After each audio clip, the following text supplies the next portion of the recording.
할렐루야. 오늘도 복되고 귀한 새벽 기도의 자리에 나온 성도님들을 환영합니다. 2025년 7월 25일 금요일 새벽 기도회를 시작합니다. 오늘 우리에게 주신 하나님의 말씀은 요한계시록 16장 12절부터 21절까지 말씀입니다.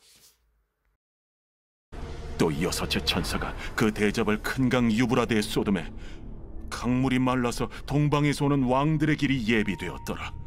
또 내가 보매 개구리 같은 새 더러운 영이 용의 입과 짐승의 입과 거짓 선지자 입에서 나오니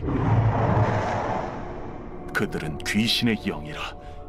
이적을 행하여 온 천하 왕들에게 가서 하나님 곧 전능하신 이의 큰 날에 있을 전쟁을 위하여 그들을 모으더라. 보라, 내가 도둑같이 오리니 누구든지 깨어 자기 옷을 지켜 벌거벗고 다니지 아니하며 자기의 부끄러움을 보이지 아니하는 자는 복이 있도다. 새 영이 히브리어로 아마겟돈이라 하는 곳으로 왕들을 모으더라. 일곱째 천사가 그 대접을 공중에 쏟음에 큰 음성이 성전에서 보좌로부터 나서 이르되 되었다.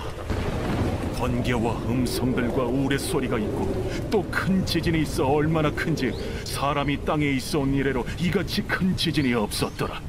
큰 성이 세 갈래로 갈라지고 만국의 성들도 무너지니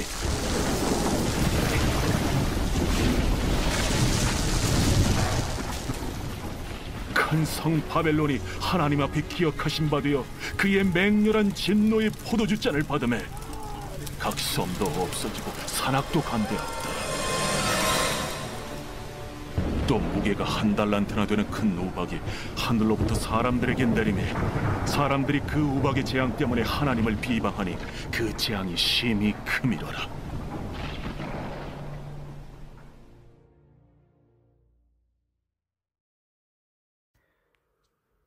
일곱인과 일곱 나팔 재앙에 이어서 마지막 일곱 대접의 심판을 통해 재앙이 쏟아지는 모습을 우리는 보고 있습니다. 요한계시록의 재앙의 의미가 바로 하나님의 백성은 어떤 어려움 가운데에서도 하나님을 믿고 따르면 반드시 승리한다라는 것을 우리에게 보여주고 있는 것이죠. 12절에서 16절에도 보면 여섯 번째 천사가 대접을 유브라데 강에 쏟자 강물이 마르게 됩니다. 동방에서 오는 왕들의 길을 준비하기 위한 것이죠. 개구리처럼 생긴 더러운 영 셋이 용의 입과 짐승의 입과 거짓 선지자의 입에서 나오게 되죠. 이들은 13장에 등장한 용과 바다와 땅에서 나온 짐승들을 가리키고 있습니다. 이 세 더러운 영들은 악마의 영인데 이적을 행함으로써 하나님의 큰 날에 일어날 전쟁을 위해서 세상 왕들을 모으고 있습니다. 하나님을 대적하는 세력의 뒤에 사탄과 짐승이 있습니다. 이들이 모이는 곳은 히브리어로 아마겟돈이라고 합니다. 아마겟돈 전쟁은 천년왕국이나 짐승의 수 666 등과 더불어서 요한계시록에 많은 관심을 끄는 주제입니다. 아마겟돈은 히브리어 원어로 무기또의 산을 뜻하고 있습니다. 무기또는 구약 성경에서 종종 전투가 벌어지는 곳을 가리키고 있습니다. 이 아마겟돈은 하나님과 악의 세력이 치르는 종말론적인 전쟁을 상징하고 있습니다. 요한계시록에는 하나님과 악의 세력이 치르는 전쟁이 반복되죠. 이러한 종말론적인 전쟁은 옛 세상에 속한 악한 세력이 하나님에 의해서 철저하게 심판을 받는 것을 나타내고 있습니다. 그리고 여섯 번째 대접 재앙을 묘사하는 가운데 예수 그리스도께서 도적같이 오시겠다라는 경고의 말씀이 있습니다. 심판의 때는 많은 혼란과 대적의 공격 가운데에서 자기 일을 스스로 잘 지킬 수 있어야 합니다. 이것은 분명 재림에 관한 말씀입니다. 따라서 우리들이 직면한 종말론적인 그런 전쟁에서 우리 또한 영적으로 잠들지 말고 늘 깨어 있어야 함을 얘기하고 있습니다. 또한 17절에서 19절까지 일곱째 천사가 그 대접을 공중에 쏟음에 큰 음성이 성전에서 보좌로부터 나서 이르되 되었다 하시니 번개와 음성들과 우레소리가 있고 또 큰 지진이 있어 얼마나 큰지 사람이 땅에 있어 온 이래로 이같이 큰 지진이 없었더라. 큰 성이 세 갈래로 갈라지고 만국의 성들도 무너지니 큰 성 바벨론이 하나님 앞에 기억하신 바 되어 그의 맹렬한 진노의 포도주 잔을 받으매. 일곱째 천사가 대접을 공중에 쏟자 성전 보좌로부터 되었다는 외치는 그런 큰 음성이 나오죠. 일곱째 대접 재앙으로 하나님께서 뜻하신 심판이 완성되었기 때문입니다. 하나님의 위엄과 능력과 영광을 상징하는 번개와 음성과 우레소리와 더불어서 전대미문의 강력한 지진이 발생하게 됩니다. 그러면서 바벨론은 세 갈래로 갈라지고 만국의 성들이 무너지게 되죠. 큰 성 바벨론이 멸망한 이유는 하나님의 맹렬한 진노의 심판을 받았기 때문입니다. 이 바벨론의 멸망과 죄목은 나중에 18장에서도 자세하게 나오고 있습니다. 바벨론이 상징하는 성도들을 박해한 이 로마 제국을 포함한 모든 악의 세력은 하나님의 준엄한 심판을 피할 수 없게 되는 것입니다. 하나님께서는 성도의 환난뿐만 아니라 성도를 핍박한 바벨론 죄악 또한 잊지 않으시는 것입니다. 그리고 20절 21절에 각 섬도 없어지고 산악도 간데 없더라. 또 무게가 한 달란트나 되는 큰 우박이 하늘로부터 사람들에게 내리매 사람들의 그 우박의 재앙 때문에 하나님을 비방하니 그 재앙이 심히 크미러라.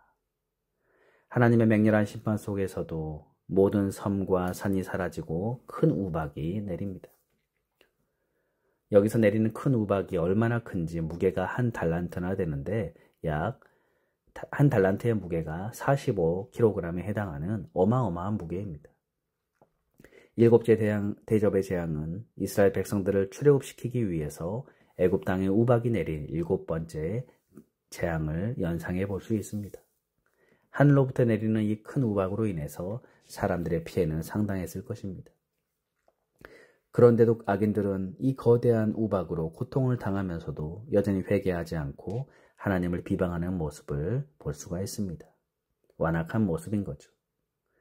하나님의 교회를 대적하고 핍박하고 세상 가운데 내려질 이 엄중한 심판을 보면서 교회의 주인이신 하나님은 어떠한 상황에서도 결코 두 손을 놓고 계시지 않음을 알 수 있습니다. 하나님은 세상이 교회를 대적한 모든 죄를 낱낱이 기억하시며 상상하기조차 힘든 엄중한 심판을 내리고 계십니다.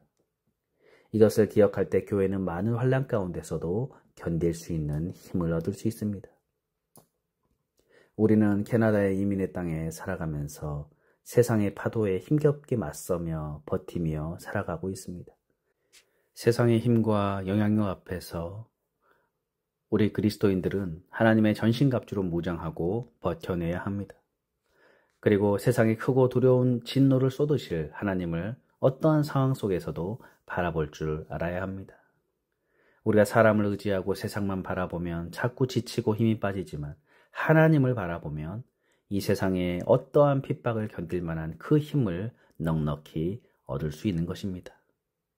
우리 예수님이 언제 오실지 모르지만 우리는 늘 주님의 재림을 준비하는 자세로 우리 각자에게 허락된 그리스도인이라는 이 이름을 항상 마음에 새기며 살아가야 합니다.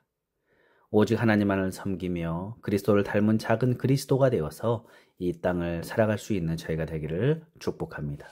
기도하겠습니다. 하나님 아버지, 삶의 힘들고 어려운 가운데에서도 믿는 자들을 지키시고 구원하여 주시는 하나님의 은혜에 감사드립니다. 진실된 그리스도인으로서 이 땅을 살아갈 때에 세상의 손가락질과 손해를 감수해야 하지만 그래서 그럼으로 인해 참 지치고 힘이 들 때가 많습니다. 하나님의 심판 앞에서 끝까지 완악하고 회개하지 아니하는 그런 하나님을 비방하는 자들의 모습이 저희의 모습이 되지 않을까 참으로 두렵습니다. 하나님, 연약한 저희들을 주님 붙드시고 주님만을 신뢰하며 하루하루 두렵고 떨림으로 저희의 구원을 이루어가게 하여 주옵소서. 각자에게 허락하신 이 귀한 하나님의 자녀로서의 이 믿음과 마음을 항상 마음에 새겨서 하나님의 거룩한 삶을 살아가는 저희를 되도록 인도하여 주옵소서. 감사드리며 예수님의 이름으로 기도드립니다. 아멘. 주기도문으로 예배를 마치겠습니다.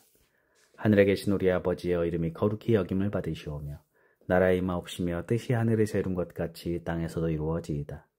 오늘날 우리에게 일용할 양식을 주옵시고 우리가 우리에게 죄 준 자를 사하여 준 것 같이 우리 죄를 사하여 주옵시고 우리를 시험에 들게 마옵시고 다만 악에서 구하옵소서. 대개 나라와 권세와 영광이 아버지께 영원히 있사옵나이다. 아멘.